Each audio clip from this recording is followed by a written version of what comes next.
오늘 우리 주시는 우리 하나님 말씀입니다.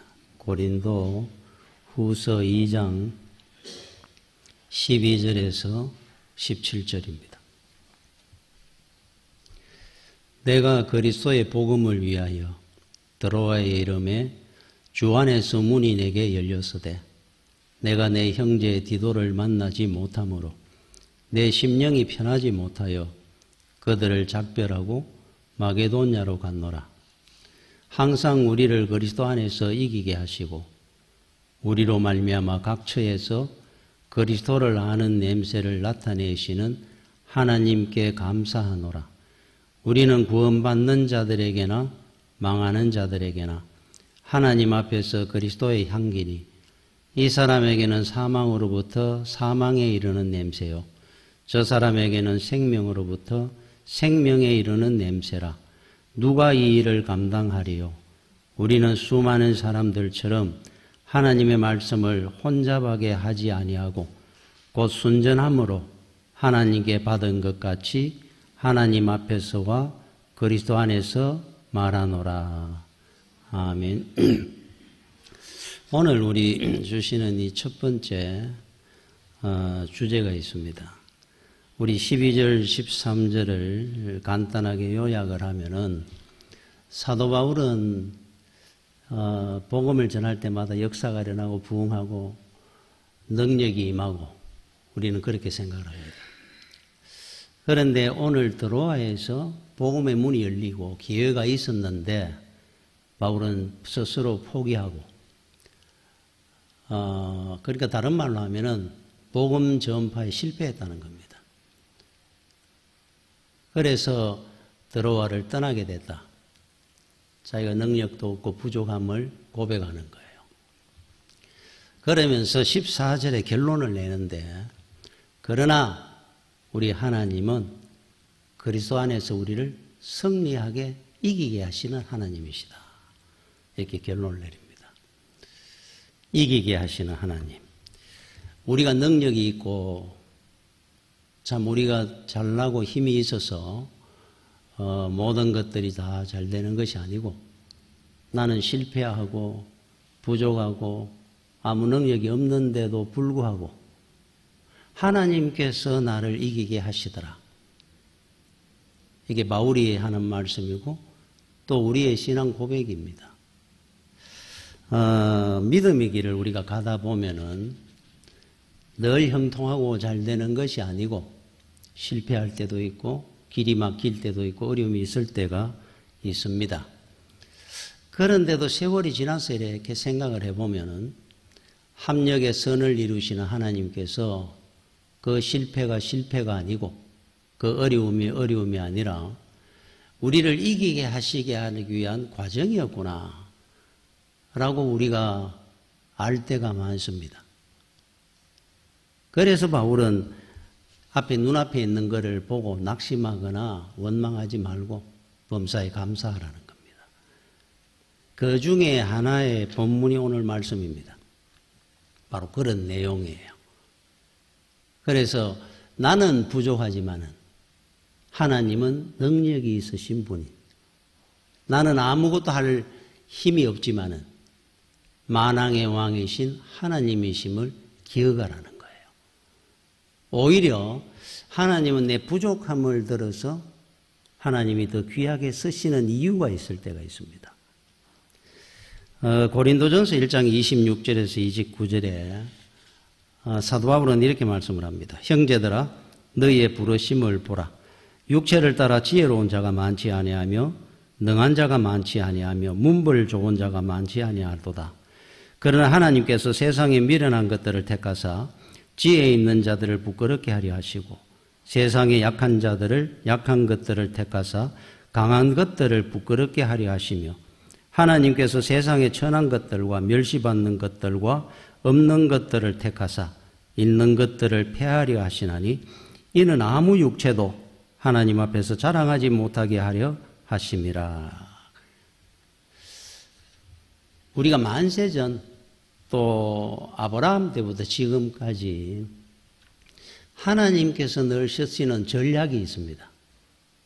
그 전략이 뭐냐 하면은 바로 오늘 주시는 이 고린도전서 말씀처럼 약한 자를 들어서 강한 자를 부끄럽게 하시고 천하고 멸시받는 자들을 들어서 있는 자, 능력이 있다 하는 사람들을 부끄럽게 하신 하나님이시다.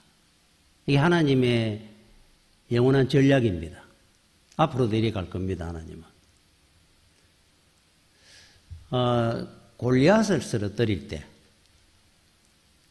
우리나라 역사도 그렇고 중국의 삼국지를 봐도 저쪽에 뭐 관운장이 나온다, 뭐 이 장비가 나온다 그러면 이쪽에 거기에 맞는 걸맞는 장수가 나가서 결투를 합니다.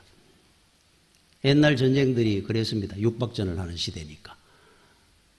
자, 저쪽에서 골리앗이라는 사람이 나오면은 키가 뭐 2m 뭐 70이라 그러던가 주정컨대 입었는 들고 있는 창이 60kg였다 그러니까 엄청난 대장군이 그 앞에 벌벌 떨었습니다.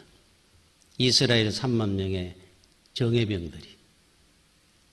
그런데 하나님은 사람들 앞에 뭐를 보여주냐면 바로 이 전략을 보여줍니다.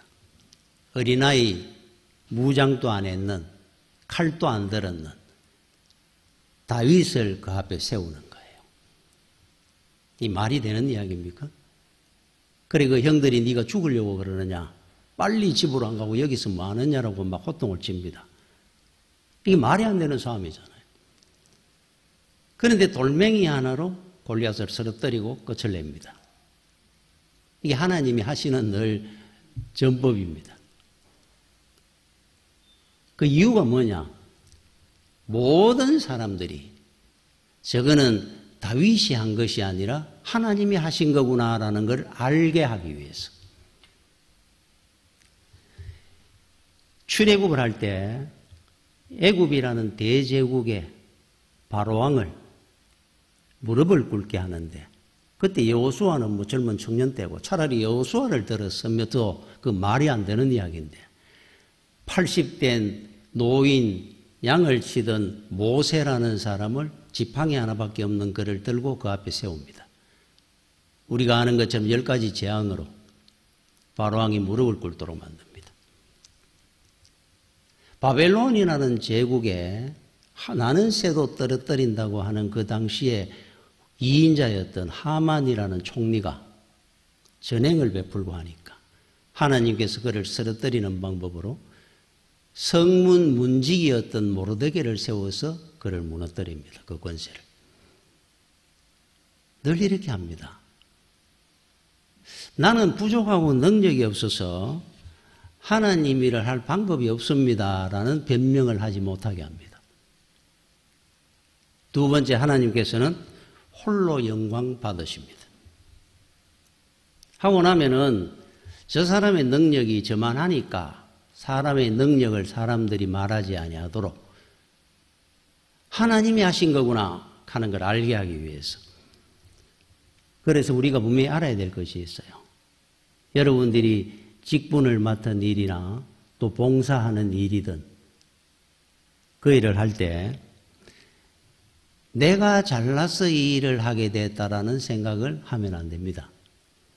왜 그러냐면 하나님의 전략대로라면은 제일 못나고 부족한 사람 순서로 일을 시키는 거예요.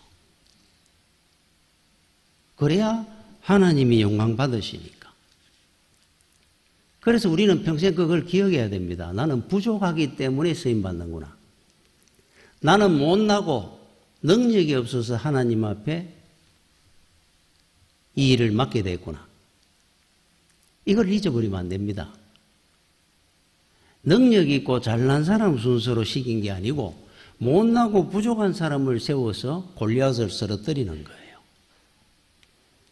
그 일에 적합한 자라고 하나님이 세운 겁니다. 그래 이걸 놓치면은 우리는 교만하게 되고 버림받습니다. 나 주의 도움 받고자 주 예수님께 빕니다. 그 구원 허락하시사 날 받아주소서. 큰 힘과 결심 약하여 늘 깨어지기 쉬우니 주 이름으로 구원해 날 받아주소서. 내 모습 이대로 주 받아주소서. 날 위해 돌아가신 주 날 받아주소서. 참 많이 불렀습니다. 저는 이 찬송을 개척해가. 세상에 부족한 자를 세우셨으니까 주님께서 날 받아주시고 날 사용해 주십시오. 여러분, 우리가 언제 우리 아이들이, 공부하는 애들이 이쁠 때가 있느냐 하면은 대견하고, 원래 애가 착하고 공부 잘하고 하면 뭐 입댈 게 뭐 있겠습니까? 이쁘죠. 그런데 머리는 안 되는데 부모는 압니다. 그런데 왜 튼간에 공부해 보겠다고 머리 싸매고 단어 하나라도 더 외운다고 영어 사전 씹어 먹어가면서 끙끙거리면서 공부는 하는데 성적은 안 오르고, 그래도 그런 일로 원망하고 투덜거리지 아니하고 자꾸 해보겠다고 그런 애를 여러분들이 한번 생각해 보십시오. 부모됨 사람으로. 정말로 대견하고 이쁘지 않습니까? 그럴 때. 그죠? 내가 머리가 좋아서 공부를 잘하는 것도 이쁘지만은 그게 안 되는데도 어떻게든 해보려고 끙끙거리는 자식이 있다면은 정말로 대견스럽고 이쁠 것 같아요. 그런데 우리 하나님도 마찬가지입니다. 하나님이 특별히 이뻐하는 성도가 있습니다. 자식들이. 실패하고 힘들어하고 어려움 중에도 원망하거나 낙심 안 하고 끝까지 견디면서 또 일어나가지고 또 하고 또 하고, 하나님은 그런 자녀를 기뻐할 겁니다. 똑같습니다, 우리하고. 그래서 우리가 생각할 때 사도 바울 같은 사람은 하나님이 정말 이뻐했었을 거야. 왜냐하면 능력이 있었으니까. 뭐 베드로는 한 번 설교에 3,000명이 막 회개하는 역사가 일어났다 그러던데, 여러분 베드로 어려운 일 많았습니다. 실패한 일 많았고 그런 역사 있는 일도 있었고, 바울도 똑같습니다. 유두고 같은 죽은 자도 살려내는 역사도 일어났고, 반대로 루스드라에 복음 전하러 갔다가 반대하는 사람들한테 붙들려가 얼마나 두들겨 맞았으면 때리던 사람이 죽은 줄 알았어요, 바울이. 그래가 저쪽 외곽지에 시궁창에 던졌습니다. 이제 죽었다 생각했으니까, 죽일라 그랬으니까. 원래 기절해가 있다가 새벽녘에 잠이 정신을 차린 겁니다. 기어가지고 도망을 갔습니다. 오늘 여기 드로아에서 복음을 전하다가 실패를 했는 내용입니다. 그거 고백하는 거예요. 또 한 번 더 있습니다. 여러분 그리스 아덴에 가가지고 아레오바고에 실패하는 게 나옵니다. 아레오바고라는 큰 광장에서 스토아 철학자들 뭐 이런 사람들 뭐 지식인들이 많았으니까 그들에게 복음을 전하는데, 바울이 얼마나 똑똑한 사람이고 지식이 많습니까? 복음을 전하다 보니까 자기 지식 가지고도 막 같이 붙어가지고 전하다가 쟁론을 하다가 실패를 했어요. 사실은. 나중에 되니까 그 사람들이 어떻게 결론을 내렸냐 하니까, 우리가 가지고 있는 많은 신들이 있는데 하나님이라는 분도 그 중에 한 사람이 하나의 신이구나, 이렇게 결론을 내립니다. 거기서. 그래서 이후부터 사도 바울이 그런 말을 하죠. 예수 그리스도 외에는 전하지 않기로 내가 작정하였노라. 정신을 차리는 겁니다. 이 부분에 대해서 사도행전 17장 32절 33절에 이렇게 고백을 합니다. 그들이 죽은 자의 부활을 듣고 예수 그리스도를 전한 겁니다. 어떤 사람은 조롱도 하고 어떤 사람은 이 일에 대하여 네 말을 다시 듣겠다 하니, 이에 바울이 그들 가운데서 떠나며 실패한 거예요. 쉽게 이야기하면. 그런데 이제 사도 바울에게 하나님이 참 귀하게 얘기한 중에 하나가 뭐겠습니까? 제가 조금 전에 이야기한 것처럼 이 사람은 두들겨 맞아가 실패를 하든 복음 전하다가 실패를 하든 끝내는 법이 없습니다. 또 합니다. 기어가가지고 정신 차리면 또 전합니다. 복음을 전하다가 실패를 하면 그 이유를 압니다. 아, 내가 예수 그리스도 외에는 이제 전하지 말자. 신앙을 철학적으로 내가 해석했는지 모르구나. 또 정신 차려가지고 또 전합니다. 이게 바울입니다. 훗날 사도 바울은 신학적으로도 대가가 됐지만은 하나님이 그를 굉장히 사랑한 증거들이 나오기 시작합니다. 중요한 것은 뭐냐? 나는 힘이 없고 능력이 없어서 일을 못합니다. 능력이 없어서 하나님이 불러 세운 거예요.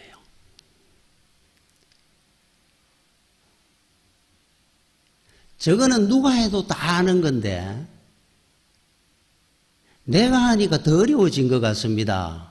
내가 얼굴을 못 들겠습니다. 그래서 하나님이 그를 쓰는 겁니다. 그래야 그 일을 하고 나면은 저 사람이 했다 소리가 안 나올 거니까 야, 저거는 분명히 하나님이 하시는 거구나. 하나님 홀로 영광 받으신다는 뜻입니다. 그 일 때문에 하는 거예요. 우리가 복음을 전할 때 이단 교주들이 뭐 한번 막 하니까 문선명이가 10만, 20만이 모였더라 그러고 그건 교주들이 만드는 겁니다. 하나님은 하나님의 자녀들을 들었을 때 그런 법이 없습니다. 우리나라 복음 들어올 때 한번 보십시오. 토마스 선교사가 쪽복음, 마태복음, 마가복음 여기 몇 건 들고 돌아다가 붙들려가지고 참수형 당합니다. 대동강변에서. 쪽복음 가지고 온 그 종이를 보고 이게 도대체 무슨 글인데 여기에 목숨을 거느냐 궁금해가 읽던 사람 중에 하나가 포졸 박충건이라는 사람이에요. 이분이 우리나라에서 제일 먼저 세례받은 사람입니다. 그 한 사람부터 시작해가지고 복음이 들어가기 시작했어요. 어렵고 어렵게 힘들게 한 명에게 복음이 들어가는데도 그 대단한 노력을 해가 열심히 해왔는 토마스 선교사들 가는 사람이 죽습니다. 사도 바울을 세우려고 할 때 스데반이라는 사람이 돌에 맞아 죽습니다. 그 한 사람의 능력이 대단하게 이루은 것이 아니라 그렇게 힘들고 어렵게 복음은 전거되는 겁니다. 그러면서 그 속에 하나님의 능력이 임하기 시작하는 거예요.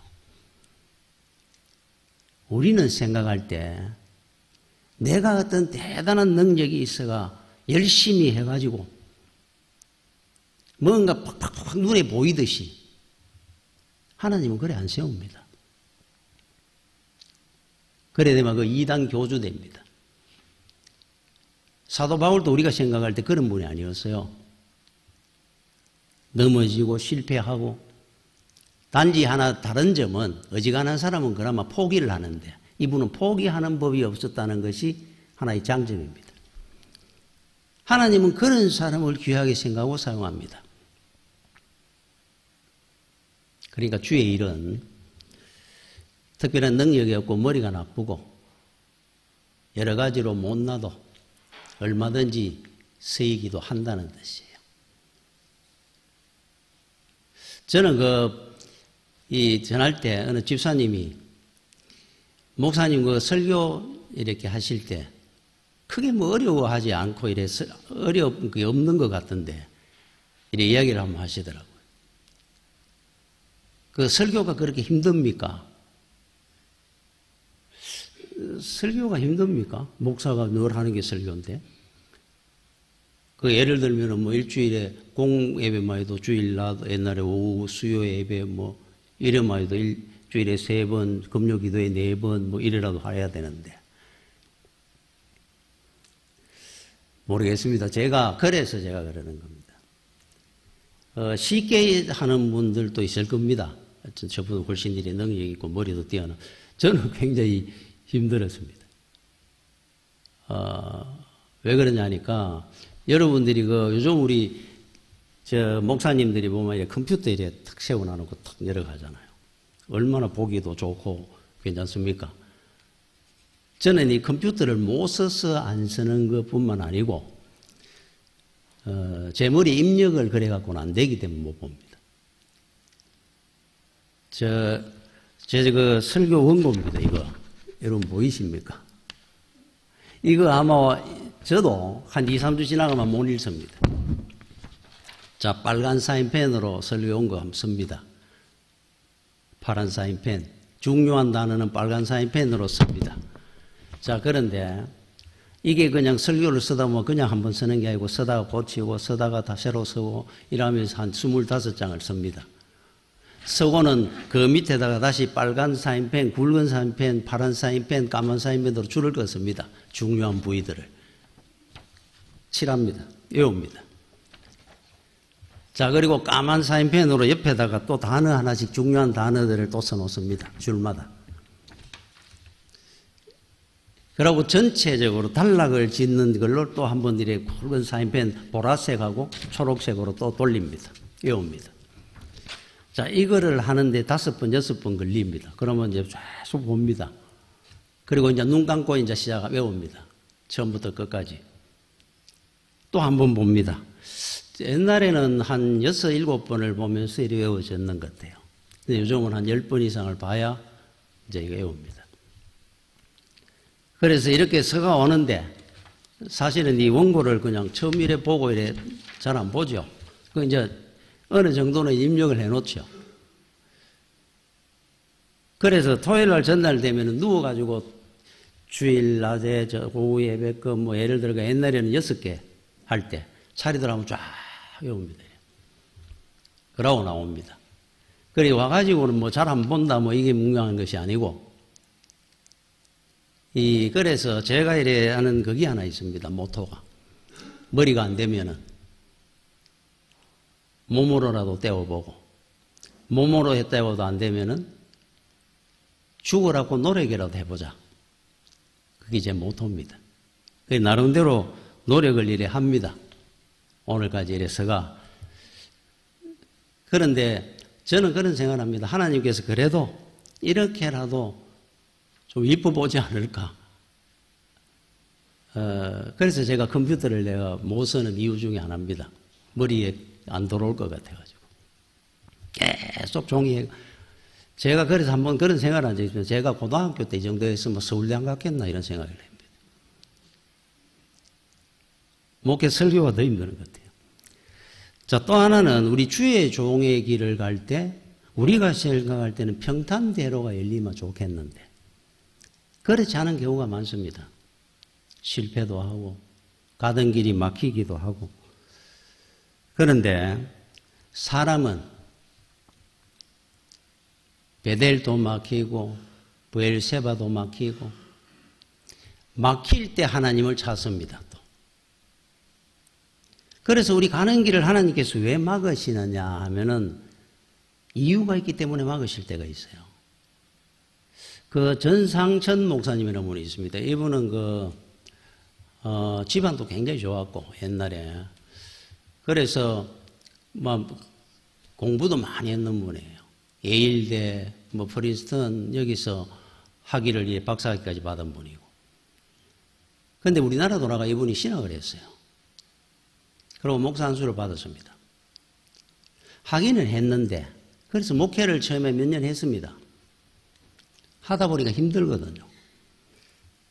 그래서 목회 그만두고 서울대 교수를 했습니다. 교수를 하다 보니까 정치권에서 이제 자꾸 땡기는 거예요. 그래서 정치를 또 하게 되었습니다. 장관까지 했습니다. 끝나고 난 뒤에 뭐 직권남용 이런 데 뭐 해가지고 3년간 감옥에 갑니다. 감옥에서 회개를 한 거예요. 하나님, 제가 죽을 죄를 지었습니다. 이렇게 여러 가지 좋은 조건 많이 나한테 주시고 주의 일을 하기를 원하셨는데 내가 세상이 좋다고 세상을 향해 살다가 이 자리까지 왔습니다.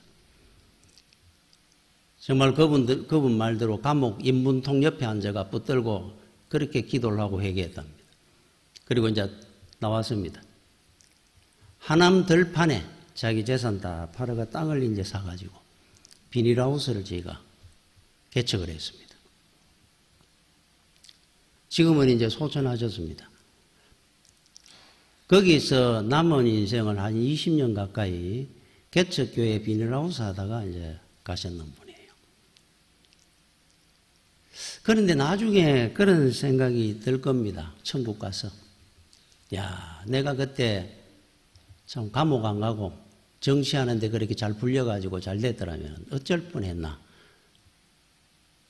참 하나님께서 가는 길을 막으시고 그게 나한테 큰 은혜고 복이었구나. 주의 종이 되가 살다가 이렇게 천국 오니까 이렇게 귀한 것을 저는 그런 생각이 듭니다. 그분은 참 하나님 앞에 갔을 때 얼마나 감사하고 찬송을 했을까. 자기 인생길 맡기고 실패했는 것이.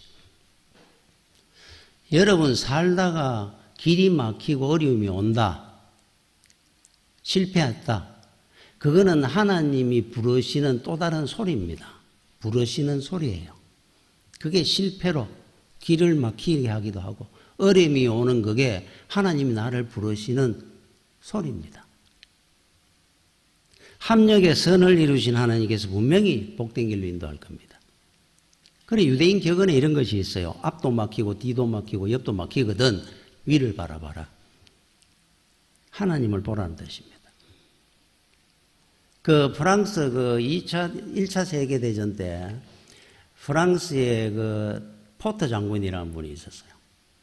제가 이야기 한번 했던 기억이 나는데 이분이 독일군이 밀려가지고 전세가 굉장히 어려워졌을 때 이제 상부에 본부에다가 이제 보고를 하는 내용입니다. 이분이 했는 보고입니다.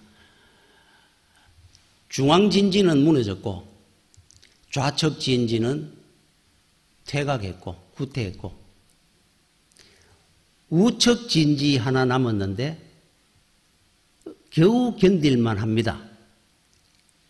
그래 놔놓고 뒤에 어떤 보고를 했냐면은 우리 군사들은 사기가 충천하고 상황은 아주 좋습니다. 이래서 놨어요.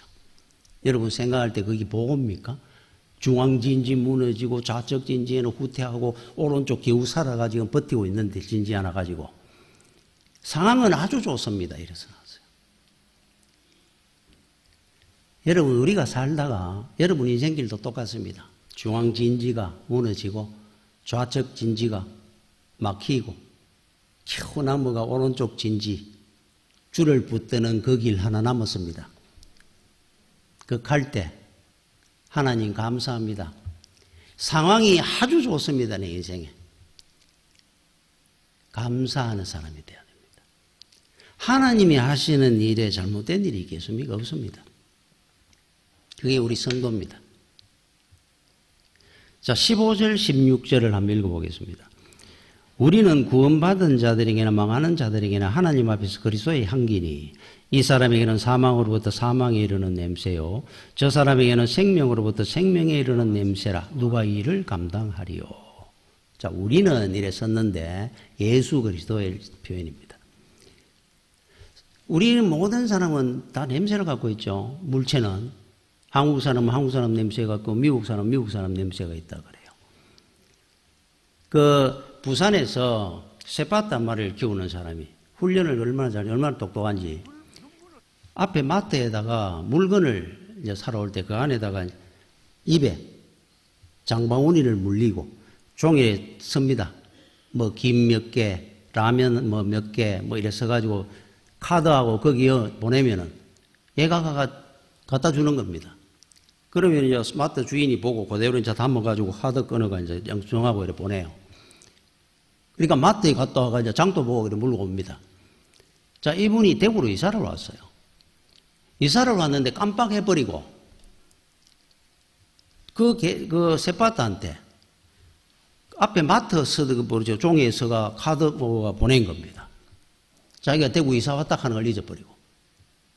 이 개가 부산을 간 거예요. 부산을, 대구서. 마트에. 자기 가던 마트에. 그걸 입에 물고 대구까지 3박 4일 걸리가 온 겁니다. 다주감이 도착을 했어요.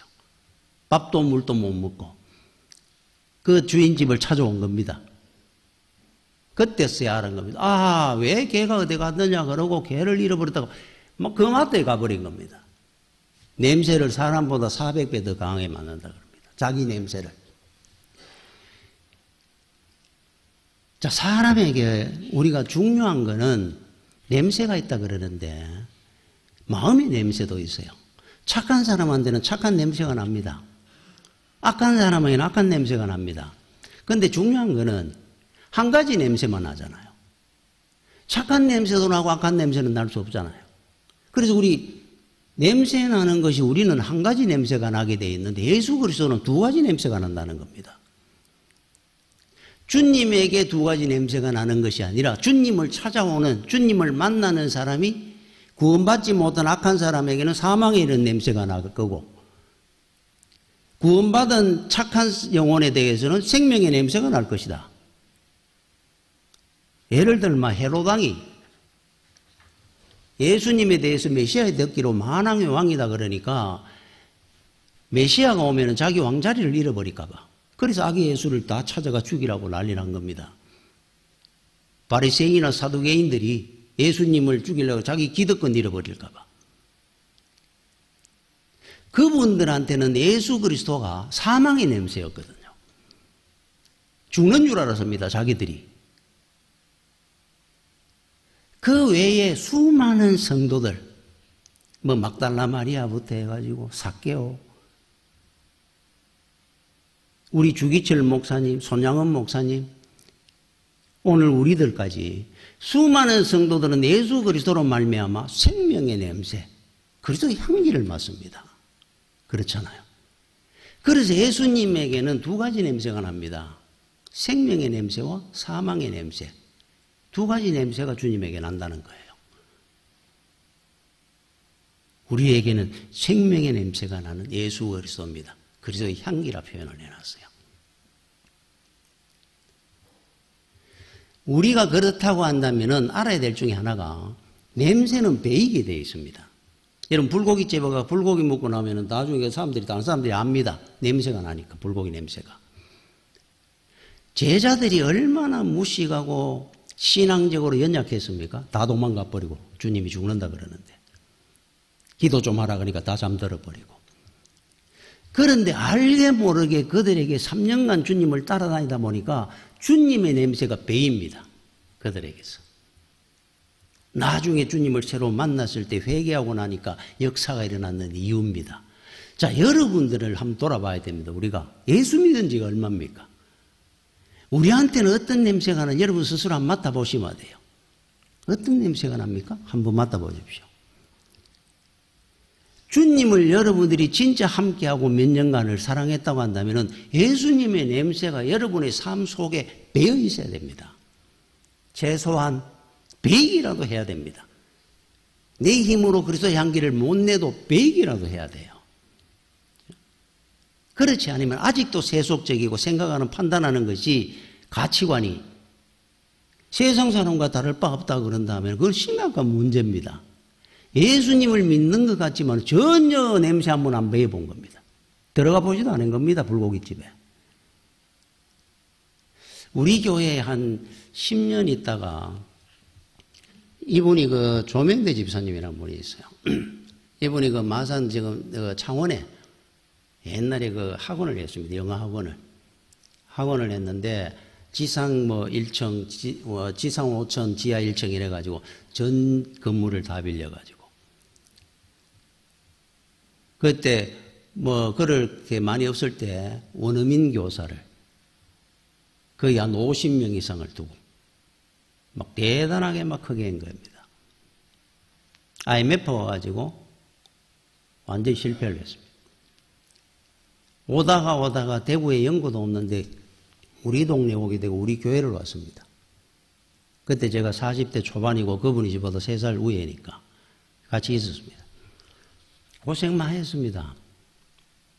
그러다가 10년 뒤쯤에 성균관대학 교수로 가게 되고 은퇴를 했습니다. 지금. 이분이 서울을 가가지고 한 5, 6년을 자고 계속 연락을 하고 지냈는데 교회를 자리를 잘 못 잡았어요. 교회 정착을 못 해가지고 계속 이 교회 저 교회 다녔습니다. 그래서 한 5, 6년 있었는데 그 중에 한 교회 이야기인데 이분이 이제 그 교회를 한 6개월 이상 다니면서 이 교회 제가 다닐라 그럽니다. 그러길래 아이고 잘 됐다고. 그래 거기 가서 열심히 봉사도 하십시오 그랬는데 얼마 뒤에 전화가 왔습니다.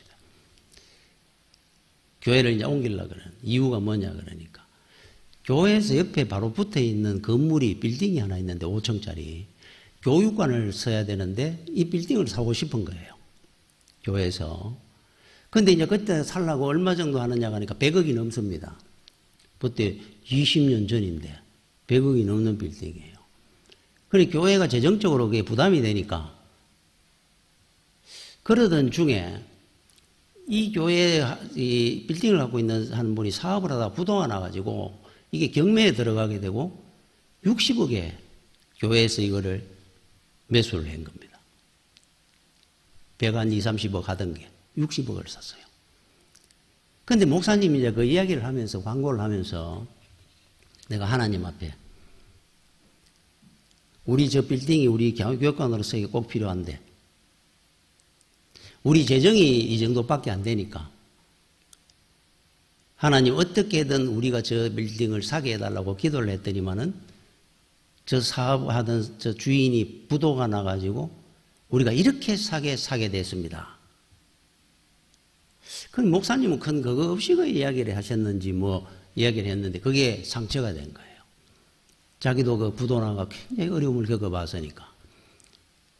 어떻게 하나님이 교회 빌딩 하나 만들어 주려고 옆에 그 주인은 부도가 나게 해가지고 부도 났는 사람이 얼마나 고통을 받는지를 자기는 아니까 그런 방법으로 하나님께서 빌딩을 사게 만듭니까? 저는 그거 이해가 안 됩니다. 저는 이런 생각을 합니다. 하나님은 성실하신 분이거든요. 불로소득을 주지 않습니다. 그 목사님이 아마 그 설명을 하다 보니까 아마 좀 잘못했는 게 있는 것 같아요. 그 부도나게 만들어가 싸게 우리 자식이 갖게 하고 그렇게 안 합니다. 사실은. 돌아가게 할 때가 오히려 더 많습니다. 기도를 내가 열심히 하고 봉사했더만은 시험을 치니까 답을 다 이래 잘 써가지고 서울대를 갔습니다. 열심히 공부해야 됩니다. 제가 그랬죠. 하나님은 답안지 유출하고 하는 분 아닙니다. 교회도 열심히 봉사하고 열심히 공부하고 단지 공부를 하는데 1시간 하더라도 2시간 하는 거 이상 집중하도록 해주신 하나님. 그런 하나님이지 공부 안 해도 1등 하더라. 그건 없습니다. 이게 어떤 면에 세속적인 아직 가치관의 사고방식입니다. 여러분이 잘 알아야 되면 하나님은 성실하신 하나님입니다. 그렇죠? 나는 능력 없고 부족한데 끙끙거리며 열심히 해보려고 막 노력하는 자에게 하나님이 은혜를 주십니다. 그런 거지 별로 안 해도 나는 원래 타고난 능력이 있기 때문에 이만큼 잘할 수 있어. 하나님이 안 들어선단 말이에요. 그 이야기를 오늘 하시고자 하는 것이 사도 바울의 주제입니다. 실패를 해도 포기하지 아니하는 믿음. 하나님 은혜로 갚아주시는 그 믿음. 그렇죠? 여러분들이 진정으로 하나님 앞에 그리스도의 향기를 내고 세상에 열심을 다해서 믿음 생활 잘하고 하나님 앞에 은혜 받는 여러분들이 되시기를 축원합니다. 기도하겠습니다. 주여 은혜를 감사를 드립니다. 연약하고 부족합니다. 그러나 하나님 은혜를 사모하면서 주의 길을 열심히 가고자 하는 우리 성도들을 하나님 기억하시고 은혜로 인도하여 주시옵소서. 예수님 이름으로 기도드립니다. 아멘.